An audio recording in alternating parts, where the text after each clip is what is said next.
Alright folks, it is that time again.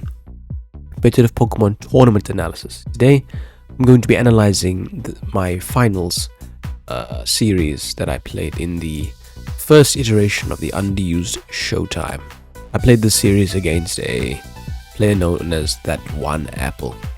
And during the game, I saw on the UU Discord that people were questioning my decisions that I had made, claiming that it was subpar and perhaps there is some element of truth to that notion.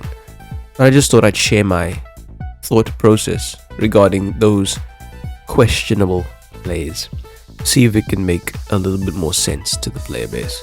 Before we hop in, if you do end up enjoying this type of content, you wish to see more competitive Pokemon tournament analysis, let me know by leaving a like and subscribing if you have not done so already, and also in the comments down below.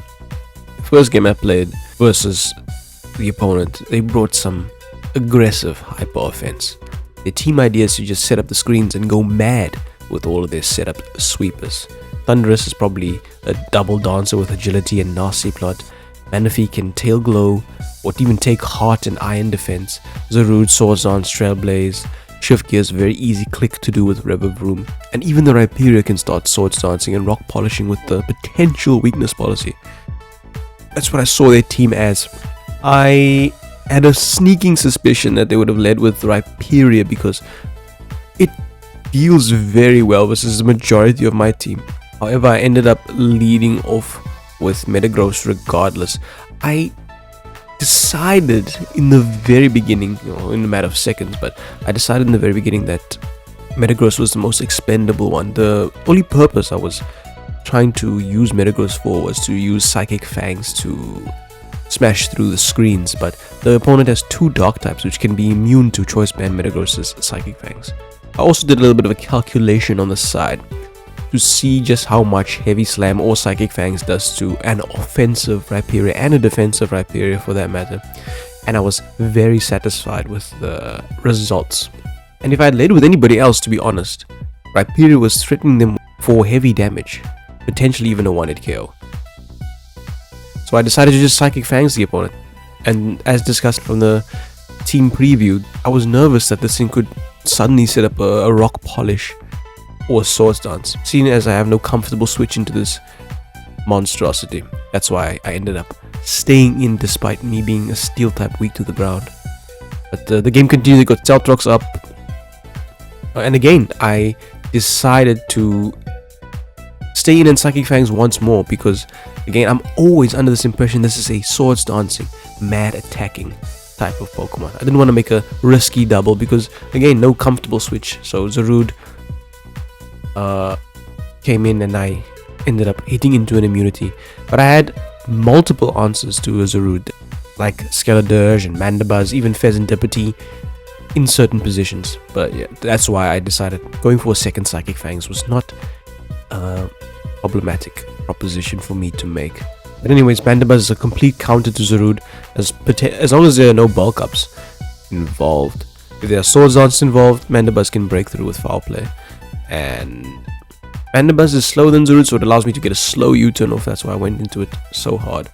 And they ended up switching out, and I ended up getting that slow U-turn off as discussed. The critical hit didn't matter too much. Sandy Shocks is a Pokemon I went into. Funny thing about this team, I must give a shout out to the player with the alias known as Starbit Storm, because this was originally going to be an Excadrill, but at the last minute before this game started, they advised me that maybe Sandy Shocks could do a little better, allowing me to get the Choice Banded Metagross in a little easier. But that's neither here nor there. But thank you to Starbit Storm for their assistance in the finals. Anyways, the opponent decided to stay in. It makes sense in some regard because their team is such a hyper aggressive team's structure. What they could have potentially done is gone into Zarude on a potential Earth Power or Stealth Rocks or Volt Switch. Zarude is always quicker than Sandy Shocks could ever be.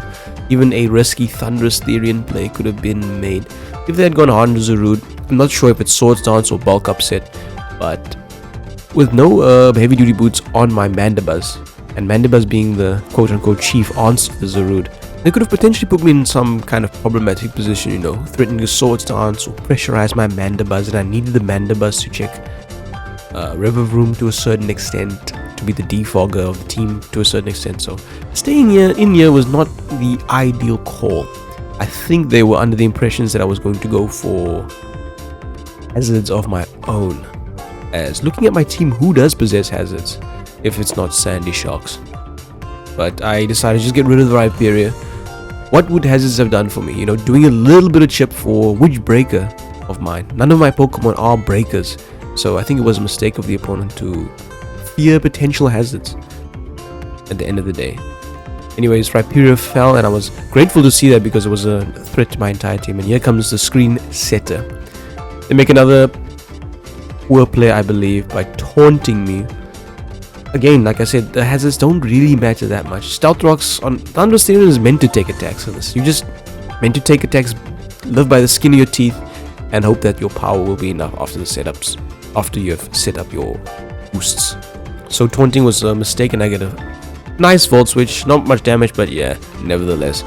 I went into Mandibuzz here because I knew it was basically a free defog. I didn't know if this was a parting shot kind of Grimmsnarl or a taunt Thunder Wave kind of Grimmsnarl, and any priority move Mandibuzz being a dog type would have been immune to. And I know that Mandibuzz's defenses can take on a Spirit Break from a regular Grimmsnarl, and even in most Grimmsnarls for that matter. So it was a perfect opportunity to potentially get rid of the rocks, as I cannot be taunted due to my dark typing.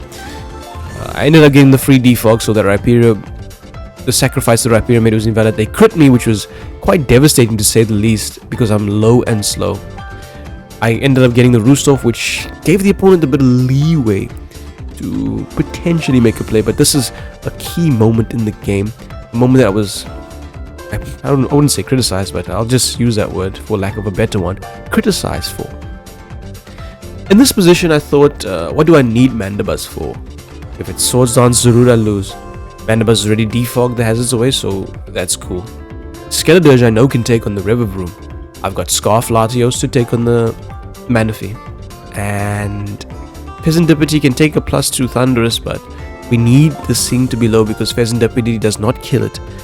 And Thundurus resists Bullet Punch from Metagross, so I need to get as much chip as possible on this Pokemon.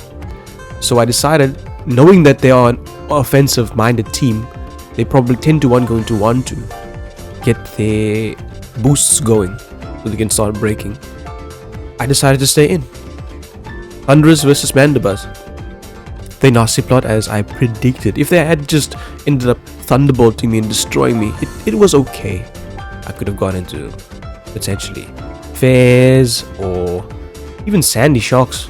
Oh, no, not Sandy Sharks, that's a poor play. I don't have to move to hit this without terastallizing, but I could have gone into Pheasantipity, Moonblasted, and traded 1v1 versus the Thundurus, and then I had Skeledirge to deal with River Room, and I outspared Manaphy with Sandy Sharks and Latios' Choice Scarf as discussed, and I think that, yeah, Skeledirge was going to have to take on a daunting task, but it would have been a very, very, very different game. So maybe not the ideal call, but I was all in worried about Thundurus getting out of hand. Yes, Skeledirge is unaware, but I've seen Thundurus paralyze with Thunderbolt and then proceed to beat Skeledirge. I was nervous that this thing could potentially just destroy my entire team. Latios resists Focus Blast and resists Thunderbolt, but who says that that's their set? They could easily be Terra Blast, Flying, Dark Pulse, Sludge Wave, and Latios is not very comfortable taking on that kind of Thundurus at the end of the day. I ended up clicking Foul Play, and I was pleasantly surprised by the damage. When I saw that amount of damage, and given the game plan that I just announced, that I want this thing down and out as weak as possible so I can revenge kill it. Maybe not a good excuse to do what I did, but yeah, they ended up Terra Blasting there, I think, to catch the Sandy Shocks. I was willing to sacrifice Mandibuzz, and as I said, I was more than willing to let Skeledirge deal with River Room and Zarude, which I believe would have been the last bastions of hope. So I was practically expecting to die here, and unbelievably so, Mandibuzz did not end up dropping to the Terra Blast. They probably Terra Blasted to catch the Sandy Shocks, as I mentioned. I foul played again. What an incredible feat that Mandibuzz has managed to drop this thing down to a very, very, very low amount of HP. Citrus Berry gets activated as that's what all the classical Thunduruses rock on these hyper-offensive, hyper-aggressive styles. Just be mindful, friends, that these types of Thundurus tend to be modest. They tend to have some bulk invested into them, and they make use of agility to pick up the speed that they sacrifice for the bulk and the modest nature. So they went for agility because I'm quicker than them. If they end up killing me, revenge is sweet onto the Thundurus. And I foul played again. And this is the first time in a long time, if ever, I've seen a Mandibuzz destroy a Thundurus therein. Or not destroy, but 1v1ing a Thundurus. Therian of all Pokemon. With that magnificent base 145 special attack. At this point, I was relatively relieved to see that one of the most all-in sweepers is down and out, and I was always never afraid of Zarude because I was potentially delusionally believing that Skeletor is going to take on Zarude Riverroom. And as such, I U-turned out because I was willing to sacrifice the Mandibuzz due to that game plan, the aforementioned game plan. The sub didn't break. Sandy I went into because it's faster and I can Volt Switch out, breaking the sub. And then I went to Latios, which is just all stabs. I still anticipated them to want to click Tail Glow or Take Heart or something along those lines, and they started like taking Heart, and I went into Pheasantipity. They're basically going to 1v1 me. Latios is the most accurate play I could have made in this position, because I can also trick them if they decide that I'm going to take Heart, and then I trick them, and then they take Heart again. They're locked in, and that invalidates the Manaphy. But it was a Tail Glow Manaphy, which we shall see later. I trick. Not ideal that I got Grimmsnarl, but it frees up Latios to click Flip Turn and limits the screen turns. Pheasantipity I went into, I'm not so sure why, but it didn't matter much at this point in time. I could have or should have maybe gone into Mandibuzz and revived the dude. That might have been a more appropriate call. But I was still drunk on the idea that Skeletor is just 1v1ing Riverroom and Zarude. Anyways, we U-turned out. I'm not sure why Zarude of all Pokemon came through. Manaphy was probably the most correct call they could have gone into, provided I don't poison them. They were fearing Moonblast. Riverroom was also an option, even though it pops the balloon, but it was still an option nonetheless. I'm not sure what the opponent was thinking there, but I U-turned for the momentum. Zarude took heavy damage and Metagross comes in. The only reason I went Metagross is I was rushing the game a little bit at this point in time. I calculated that Metagross never dies to knockoff. If I got critical hit, then that's a dangerous notion to see. And this is also a teachable moment of sorts, folks. I've been reiterating this over and over, but I was addicted to the fact that Skeletor is unaware. And tunnel visioning that this thing will never become a threat because I have Skeletor. Never do that. Always anticipate potential worst case scenarios or outs. Let me not say worst case scenario to make it sound so negative, but potential outs, ways out that your opponent could find. And you never know what kind of potential problems Zarude could pose, because I do not even know the set. I've only seen the classical knockoff that it possesses, and every Zarude is rocking knockoff, of course. But yeah, that's why I went to Metagross. I knew it KO'd and did heavy damage into anything that wanted to come in. And I knew they wouldn't kill me back. So they knock me off, they don't kill as discussed, and they free me from the constraints of my choice band, and I KO a deadly threat, Zarude, who's currently being suspect tested. Surfs up on the Manaphy. It doesn't matter at this point, but if they had substituted on a potential switch, and so be it, it would have been legendary of sorts. The Terra Fairy might have been a small mistake here because they are already behind the safety of the screens. There is no need to fear Draco Meteor by any stretch. You are all about set up, so why do you want to just Terra Fairy to attack at the end of the day? Terra Ground or Terra Fire on Riverroom could have made a slight difference here and there, to be honest, versus Skeletor, but I was always going to Luster because I didn't want to drop my special attack and allow Riverroom to come in and have a little bit of an easier time to set up. But Terra Fairy was another mistake by the opponent, in my opinion. If they hadn't Terra Fairy and Terra Grounded or Terra Fired versus Skeletor, I'm not so sure I would have won this game, to be honest. It's never over, hey? But alas. What's done is done. Just something to think about though for the future. The alluring voice, don't even kill me because Latios is that guy. And Grimmsnarl came in, not a problem. I anticipated him to get a screen up, so my flip turned out. Alas, I made the wrong call, but Mandibuzz is dead regardless. It was at 1%. So Spur Breaking, locking themselves in. Went into Sandy. Also kind of a mistake in my opinion. Let me give pause to my thoughts. But I'm not quite certain, I didn't do the calculation, but I'm not certain if Sandy Shocks actually killed the Grimmsnarl with Thunderbolt. I'm not so sure why this opponent decided to save the Grimmsnarl as well, seeing as it's basically a screens bot at this point in time, and Grimmsnarl can't really do too much versus the remaining members of my squad. They might have had some better chances if they tanked the Thunderbolt, hit me with the Spirit Break to drop my special attack, and then sacrifice the Grimmsnarl, and then potentially got into Revivoom. And I'll do a weaker Volt Switch on them, pop the balloon, and they'll set up a shift gear. We'll take it from there, but it's probably still a loss, but it would have made things a little bit more scary. Especially if they didn't terrestrialize this thing into a fairy. Anyways, they decided that Manaphy is no longer wanting for this world for some reason. Maybe they were fearing the last minute hazards. It's a bit late for that at this point, but yeah. Manaphy's gone and invalid. I Thunderbolted. All that only to go back into Grimmsnarl, just to set up a light screen. But yeah. Volt Switch. I went to Pheasantipity, which was a mistake. I actually wanted to go into Skeletor to start spamming torch songs, but and I was even disappointed to see I got the Toxic because I wanted to spam a multitude of torch songs before Revivoom came in, so I could be as powerful as possible. But I torch song, and I think you guys can get the gist that it's game over.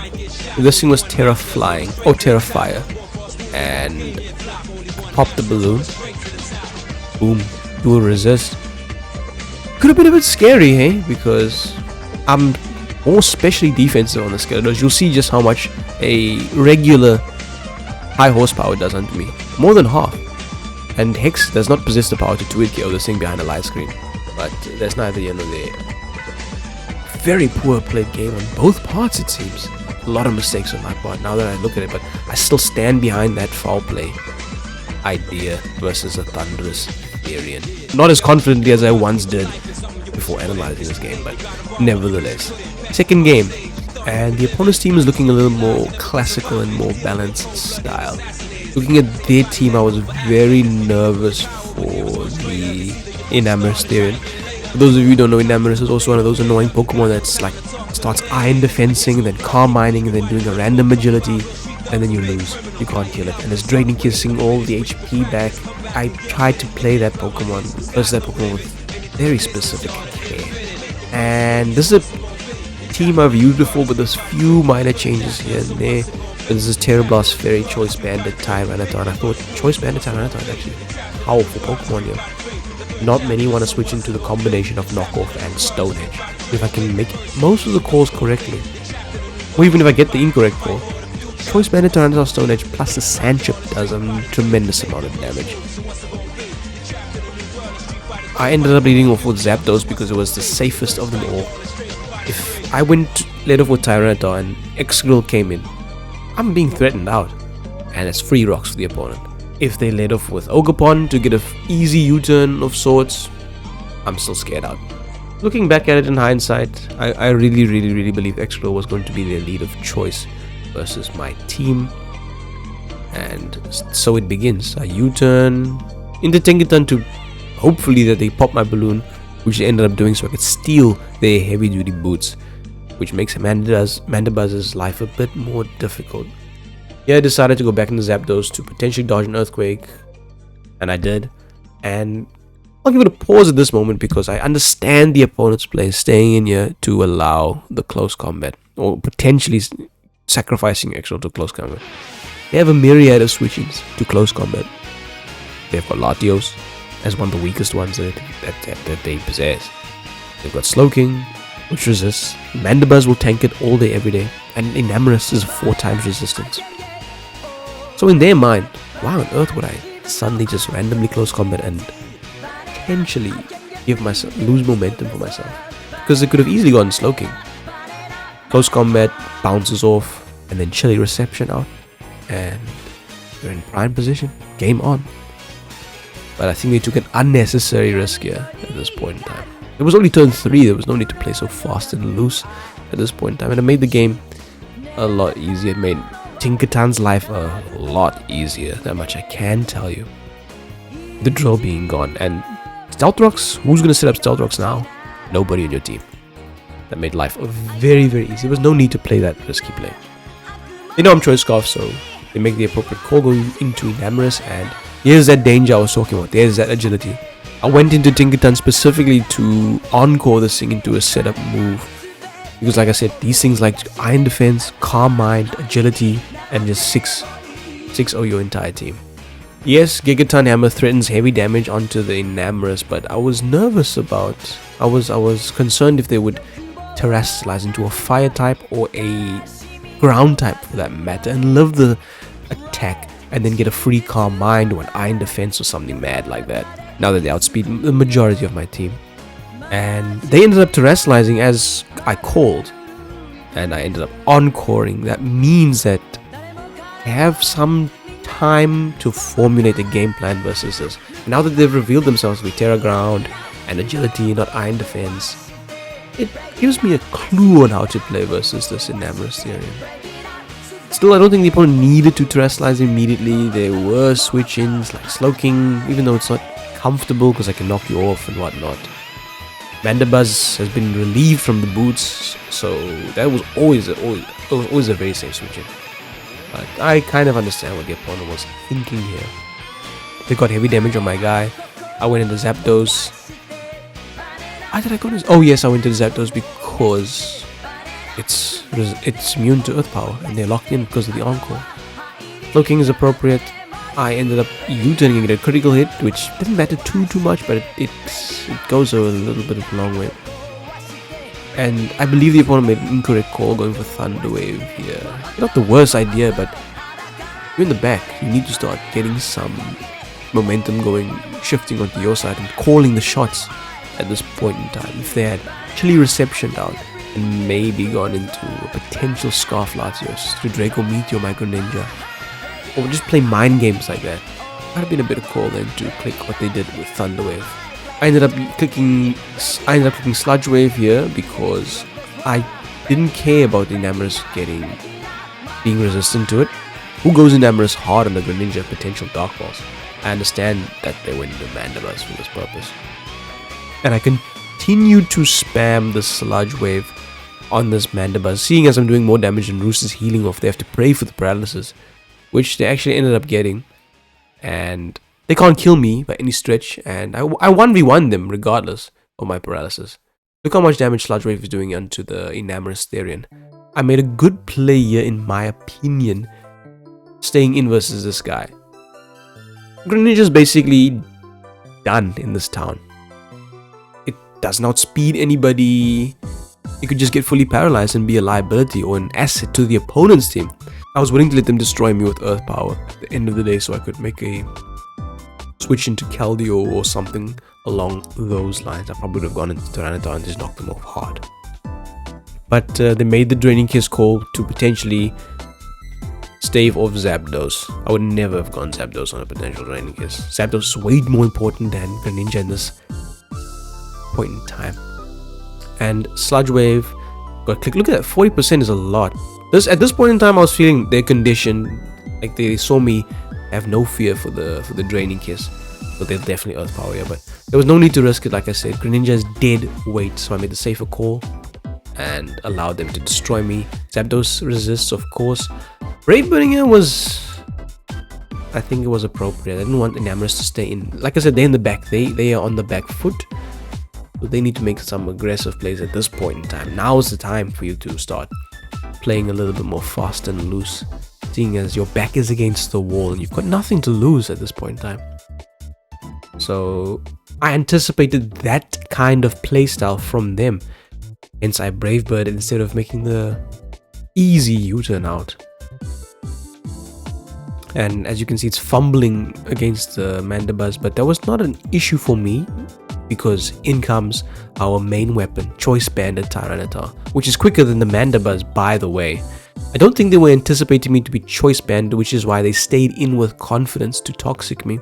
Lucky dodge from the opponent, and now Tyranitar's on a timer. Usually the classical Tyranitars don't kill Mandibuzzes with stone edges, and they might have anticipated me to be Stealth Rocks and Sand Rush on the Excadrill, things like that.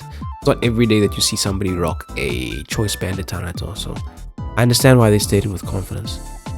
But I'm on a timer now, which is an annoyance. Second Stone Edge, I at least managed to connect. They didn't have a safe switch in to the Stone Edge or knockoff combination. And Stone Edge would have destroyed Slowking, destroyed Latios, and in fact, it would have one-hit killed everybody. I'm so confident of that fact at that point in time. But Mandibuzz being gone frees Zapdos G a lot with those Brave Birds in close combat. Oh, not close combats, but with those Brave Birds. It also helps Excadrill to a certain extent as well, because that was their flying type. Enamorous is terrestrialized. Mandibuzz dropped. In came Ogerpon. And I went Tinkerton. I thought Tinkerton was the most useless right now. Latios can 2-hit kill this thing on the switch. If I switch my Tinkerton into like Luster or something. So it's time to sacrifice the weakest link on the squad. And I can always scare the Ogerpon out with Zapdos once I drop like a fly. They ended up Ivy Cudgeling, which is correct. And yeah, I thought they made another incorrect play by getting a Spike up. Spike for whom? Spike for what? Zapdos hovers above, and that's my main weapon. Tyranitar's Choice Banded, and I just needed to break, not to survive. And that Spike is not going to wear down Excadrill quick enough. You should have just destroyed me. They gave me vital damage onto their Ogerpon. That damage mattered a lot because now Excadrill could potentially Iron Head you for 1-hit KO, or even Rapid Spin into Earthquake KO you. And then it's an Excadrill sweep at that point in time. That's why that Spike was a inaccuracy from the opponent, in my opinion. Finally, they get rid of my guy, and Zapdos comes in. Like I said, easy, we scare you out all day, every day. U-turn for free. I went into Excadrill over Tyranitar at this point in time because I had calculated a couple of things. Number one, I knew that Earthquake killed the Slowking from this range. And number two, if they do give me the Slowking and then go Ogerpon, I can love the Ivy Cudgel, Rapid Spin, and then revenge the Ogerpon, just sweep the game outright. That's why I didn't go Tyranitar. Going into Tyranitar pretty much forced a KO here, I guess. Might have been the safer option, or the easier option, the lesser of two evils. But then they go into Ogerpon, and it's a whole momentum shift again. The ball's back in their court. Didn't want that. I want the ball to remain in my court, because that Ogerpon definitely scares out my Tyranitar if I want to keep it alive. And I'm not sure if the opponent was not reading what was going on, but I have Tyranitar, yes. No leftovers real, not Smooth Rock. Sand turns would have revealed that notion. But if the Excadrill is Mold Breaker, you get a notification that this thing ignores your abilities. They went into Latios, I'm not sure why. Even an Iron Head would have been an idea of sorts. But they allowed me to get Chip on the Latios for some reason. Mold Breaker ignores the Levitate ability. People were commenting on it that it was quite a strange phenomenon to see Mold Breaker on a sand team, or quote unquote sand team. But I've done a myriad of videos before discussing why Mold Breaker is Excadrill's best ability. Sand Rush is niche and it has highly specific uses. Mold Breaker is always reliable. And Spadef Excadrill is the best set, so why not just use the best kind of Excadrill on sand? Mold Breaker is the way to go, hands down. I'm not going to repeat all those reasons I did a number of years ago, I believe. Free Chip on the Latios, that's a U-turn KO now for Zapdos. All their Pokemon are in the yellow in terms of the HP. But they tricked me a Choice Scarf, which I was even more grateful for. I'm not sure why they didn't go back into Slowking at this point in time. Or just get like damage with Surf or something. Maybe they didn't have Surf, but fine, I'll take that Choice Scarf. The Choice Scarf made me faster than Ogerpon and made me quicker than potential agility Enamorous at the end of the day. So another mistake by the opponent. I get rid of them and I've got a Choice Scarf. Here I went hard into Tyranitar, which You know, this is actually quite silly of me. It just goes to show that the whole going into extra in the beginning play was maybe a mistake. I should have just gone on Tyranitar and just forced a KO instantly rather than play with my food. But I calculated that I love Scald into Spike into toxic damage. But what I didn't do was I forgot that the opponent could potentially just chilly reception out, go into Ogerpon. And that's a delicate dance that we have to do. At the end of the day, it was my bad. This is honestly a mistake that I made. I was rushing the game. I was so set that I'm going to go Tyranitar, they're going to Scald me, and then I'm going to knock somebody off and kill them. And they ended up making the worst play possible by slacking off. Chilly reception would have been Slowking almost at full HP anyways, so there was no need to slack off there.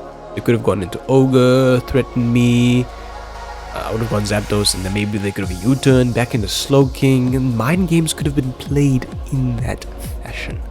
Which just goes to show you it's never over. People can make it extremely difficult to win, but this play just made it very easy, as nothing is going to survive a knockoff now. Nobody can take on a Choice Band and knockoff. And Slowking dropping, that I knew it was game at this point in time. I knew it was game, but I didn't say GG immediately because you never know when it comes to competitive Pokemon. But Zapdos basically had in the bag. The Enamorus took too much chip from the Greninja and wasn't played appropriately. And Choice Scarf Zapdos is quicker than the Ogerpon, and they can't terrestrialize it to be faster, and it resists the Grass Stab. So Tyranitar went down, Zapdos came in, and one Brave Bird on the Ogre, another one on the Enamorus, and that was GG. And that is how I won the first iteration of the underused Showtime. If you did enjoy this video, please let me know by leaving a like and subscribing.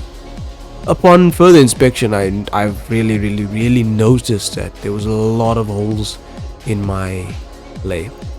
The opponent didn't play well on a number of occasions as well, but man, that's something to work on my part as well. You know, I'm seeing all the intricacies and threads weaving together now that I have time to sit back and enjoy the show.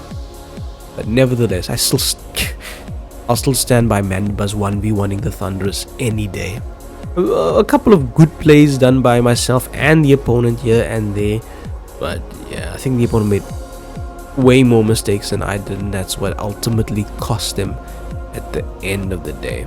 But a fun tournament it was regardless, and thank you to everybody who hosted the tournament and who participated. But yes, this video's gone on long enough, but if it gains enough traction, we shall be doing a lot more of these. Maybe we can all learn something from this madness that ensued in these games. But until next time, folks, we shall be U-turning out. Thanks for watching.